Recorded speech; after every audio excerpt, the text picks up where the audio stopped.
Labą dieną, sveiki atvykę į mokomojo ūkio laukus.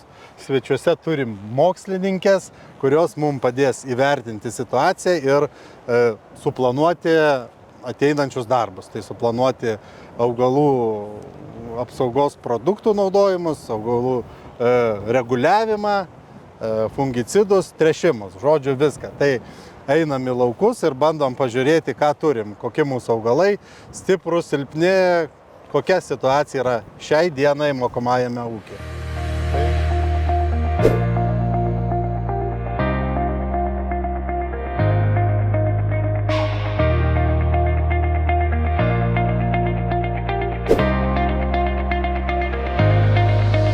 Labą dieną, esam Kviečių lauke, kuriame buvom susitikę ir rudenį. Tai šiuo metu vegetacija augalų jau prasidėjusi. Aišku, spartesniam augimui dar pritrūko aukštesnės temperatūros, ypatingai pristabdė augimą vėsūs orai, šaltos naktys, bet dabar prognozuojamas atšilimas, todėl manoma, kad turėtų augalų prasidėti spartus augimas. Tai šiuo metu augalai yra krūmijimosi tarpsnyje. Jeigu rudenį augalai buvo irgi pasiruošę žiemojimui gerai, tai turėjo ten 3-4 stiebus vidutiniškai. Tai va dabar išrovus matom, kad irgi yra nuo 3 net iki 6 šoninių stiebų. Ir suskaičiavus pasėlio tankumą, tai kvadratinėme metre yra stiebų daugiau kaip 800. Vadinasi, derliaus potencialas yra tikrai geras. Tai kadangi augalai yra krūmijimosi tarpsnyje, tai gal trumpai, kuo tas tarpsnis yra svarbus augalų produktyvumui. Tai pirmiausiai augalai krūmytės, kadangi pradeda rudens laikotarpiu, tai rudenį praėję vernalizacijos laikotarpį augalai suformuoja žiedinės struktūras. Tai jau rudenį yra apspręsta, kokio ilgio varpas žieminiai kviečiai išaugins. Kitaip sakant, yra suformuotas varpo stagarėlis, kuris sudarytas iš atskirų segmentų. Tai tų segmentų gali būti trumpesnėse varpose, gali būti 14-16, bet gali jų būti 20 ir virš 20. Vadinasi, to laikotarpio augimo sąlygos, tai čia ir aplinkos sąlygos, ir auginimo technologijos priklausančios sąlygos įtakoja, kokio ilgio mes turėsim žieminių kviečių varpas. Pavasarinis krūmijimasis ir va šitas laikotarpis, jam yra būdinga tai, kad augalai ne tik tai auga augindami šaknų sistemą, formuodami antžeminę augalo dalį, formuoja visas augalų struktūras, įskaitant ir toliau vystosi žiedynas. Tai va šitas laikotarpis yra labai svarbus, kad prie kiekvieno to varpos segmento pradės formuotis varputės, kuriuose būna nuo 1 iki 5 žiedų. Todėl laikotarpis ypatingai svarbus, kad tos varputės susiformuotų prie visų segmentų. O tai aišku priklausys nuo mineralinės mitybos elementų, koks bus kiekis. Tai labai svarbu laiku patręšti, kad augalai nestokotų mineralinės mitybos elementų, nuo herbicidų, nuo augalų apsaugos priemonių savalaikio panaudojimo. Ir kadangi prognozuojamas spartus augalų augimas, nes temperatūroms pakilus, augalai, kadangi drėgmės pakanka, augalai pradės sparčiai augti, tai spartaus augimo metu yra pavojai, kad augalai gali tas struktūras, kurias šiuo metu formuoja, jos gali labai ištysti, ir po to, aišku, turės įtakos produktyvumui. Tai labai svarbu laiku panaudoti augimo reguliatorius. Augimo reguliatorius, kurie slopina giberalino sintezę ir tuo būdu ypatingai svarbu apatinių tarpubamblių formavimuisi, kad apatiniai tarpubambliai neištystų, kad jie susidarytų, kad stiebas apatinėje dalyje susidarytų tvirtesnis, storesnis, tai aišku, vėlesniuose augimo tarpsniuose sumažinsim pasėlio išgulimo pavojų. Tai aišku, visos laiku panaudotos priemonės, tiek tręšimas, tiek augalų apsaugos priemonės, tiek piktžolių kontrolė įtakoja augalo augimą ir vystymąsi, nuo kurio, aišku, priklausys galutinis rezultatas, tai yra derlingumas.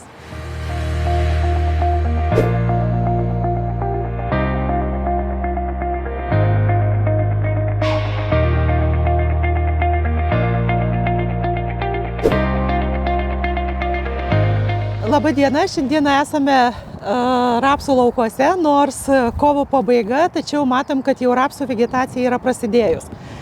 Na, jeigu pasižiūrėti į rapsų pasėlį, šį pasėlį taip pat mes žiūrėjome ir iš rudens.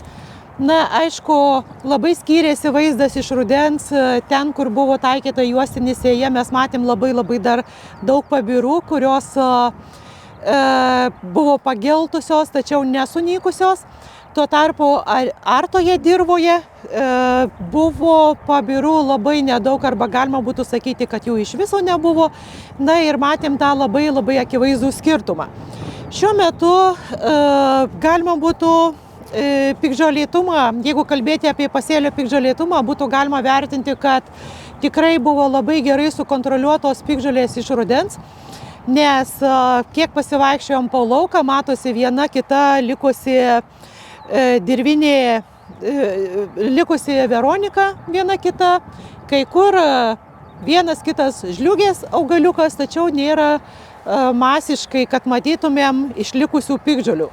Aišku, pačiom piktžolėm dygimo sąlygos yra dar labai prastos, nors daugumoje yra nurodoma, kad kai kurios piktžolės gali dygti prie 1-2 laipsnių, arba 2-4 laipsnių, kaip tuščioji aviža, kaip lipikas, kaip kitos, sakykime, piktžolės. Tačiau dar reikėtų paminėti, kad praeitą savaitę matavom dirvos temperatūrą ir dirvos temperatūra siekia tik tai maždaug apie 3 laipsnius. Šiandieną pamatavus dirvos temperatūrą jau jinai yra ženkliai aukštesnė, jau svyruoja apie 10-11 laipsnių, aišku, irgi matuojant dienos metu, tikėtina, kad nakties metu, aišku, ta temperatūra bus ženkliai mažesnė, tai aišku, dar masinio piktžolių dygimo nėra. Masinis piktžolių dygimas dažniausiai prasideda, jeigu tai yra įprastiniai metai, tai gegužės pradžia, vidurys, kai pradeda intensyviai dygti ankstyvosios piktžolės, na ir toliau jau ypatingai įšilus dirvai antroje gegužės pusėje pradeda dygti intensyviai vėlyvos piktžolės. Šiuo metu naujai sudygusių piktžolių mes pasėlyje nematom. Na, kaip sakau, tik tai iš rudens viena kita likus. Na ir iš rudens galima dar irgi pastebėti ten, kur buvo pabiros, javų pabiros, šiuo atveju jos yra visiškai sunykusios. Na ir tiesiog paviršius galima matyti, kad padengtas pabirų liekanomis ir tai gaunasi kaip savotiškas mulčias. Na, toliau rapsuose dauguma atvejų tiesiog herbicidų papildomai pavasario metu nedažnai prireikia vartoti. Kartais, kai paplinta žalingesnės piktžolės, kaip lipikas, galbūt kitos, tai prisireikia, bet šiuo atveju dar to pavojaus mes tikrai nematom. Na, jeigu kalbėti apie kitus pasėlius, ar tai javų, ar tai kviečių, arba kitų, aišku, vėlgi pirmiausia turėtų būti tokia taisyklė, kad mes nueinam į patį pasėlį, pasižiūrim, kokios yra vyraujančios piktžolės. Aišku, yra labai svarbu ne tik tai vyraujančios piktžolės, bet pasižiūrėti, ar nėra labai žalingų piktžolių, nes gali būti, kad jų mes matom, pavyzdžiui, vieną kitą vienetą, bet iš tikrųjų jo žalą padaro ženkliai didesnė, negu kad galbūt tos gausiai paplitusios, nežalingos piktžolės. Na, vienos iš žalingiausių piktžolių tai būtų kibusis lipikas, pelėvirkštis, priklausomai, aišku, nuo pasėlių. Gali būti šunramunis, aišku, visos daugiametės piktžolės, varputis ir taip toliau, į kurias reikėtų atkreipti dėmesį ir tiesiog pirmiausia stengtis sukontroliuoti šitas piktžolės. Na ir tokiu atveju galima būtų tikėtis gerokai didesnio vienų ar kitų augalų derlingumo.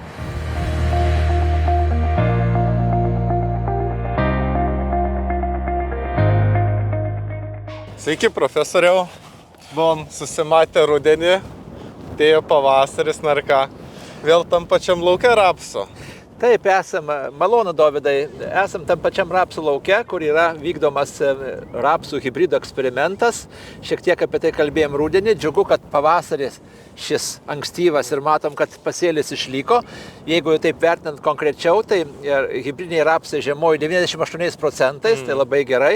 Ir dabar kvadratinė metrė yra nuo 50 iki 52 taip augalų. Na, lininiai rapsai, kurie čia lyginami kartu, žiemojo truputį silpniau, bet irgi taip palyginus gerai, 93%, jų yra apie 55-56 augalus kvadratinė metrė. Taip, kad augalų yra pakankamai. Jie yra gyvybingi. Dabar mums reikia rūpintis, kad tie augalai mums duotų gerą derlių. Tai pirmiausiai, ko gero, pagrindinis rūpestis juos pamaitinti. Ir jau čia chrestomatiniai dalykai, kad norint užauginti toną rapsų sėklų gerų, tai vienai tonai reikia apie 50 kg azoto, apie 25 kg fosforo, apie 50 kg kalio ir 20 kg sieros.